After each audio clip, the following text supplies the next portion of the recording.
Hi, I'm Russ Faulk, Chief Designer and Grill Master for Kalamazoo Outdoor Gourmet, and today I want to talk to you about care and cleaning of your hybrid fire grill. The Kalamazoo grill is incredibly robust, and with proper care, it should serve you well for decades.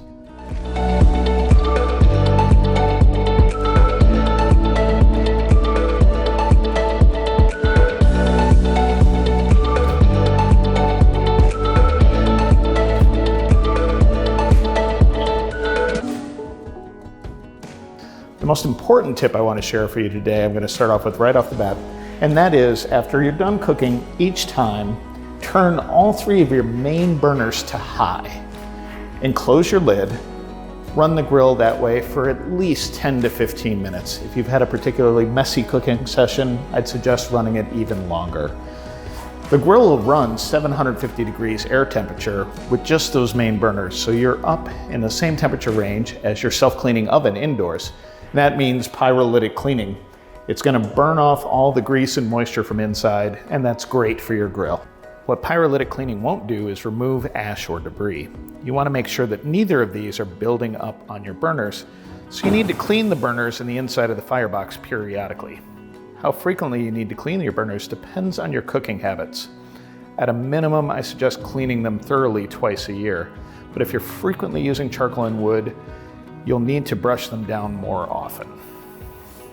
To remove the ash, I start with a painter's brush, and I will just sweep the ash and anything else, like so, out of the drawer and down into the hopper. Of course, you want to wait until the grill is completely cool. Once I've got the drawer clean enough that I'm not going to make a mess, I pull it out and set it aside so I can get at the burners. With the drawer out of the way, I do the same thing with the burners, and I want to sweep them off clean. I want to make sure that I'm not allowing ash and other debris to accumulate on top of the burner. Once I've dealt with the burners, I can also go in and encourage any ash that is sticking in the firebox to go down into the ash bin down below. After you've swept all the ash down from the hopper into your ash bin, we're going to take it out and empty it. One tip I'd like to share is I like to empty my ash bin when it gets just half full, so that if I become forgetful and don't do it for a while, the chances of it overflowing and making a mess are minimized. How frequently you need to dust off your burners totally depends on your cooking habits, and in particular, how frequently you cook with charcoal or wood.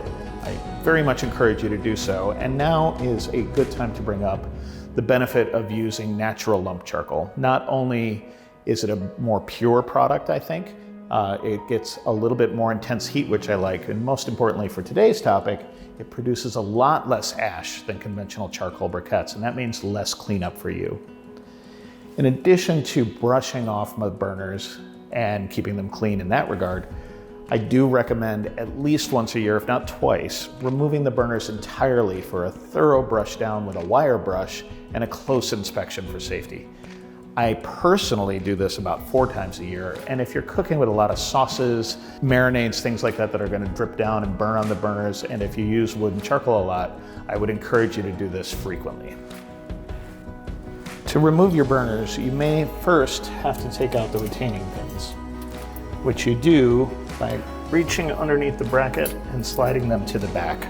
These are actually just used to secure the burner in place during shipping, and can be removed as soon as you receive your grill. Once the retaining pins have been removed, you can simply lift out the burner by sliding it towards the rear, tipping it up and out. Once the burners are removed, you want to take a stiff brass bristle brush and really scrub it clean, getting off all the debris, anything that's caked onto it.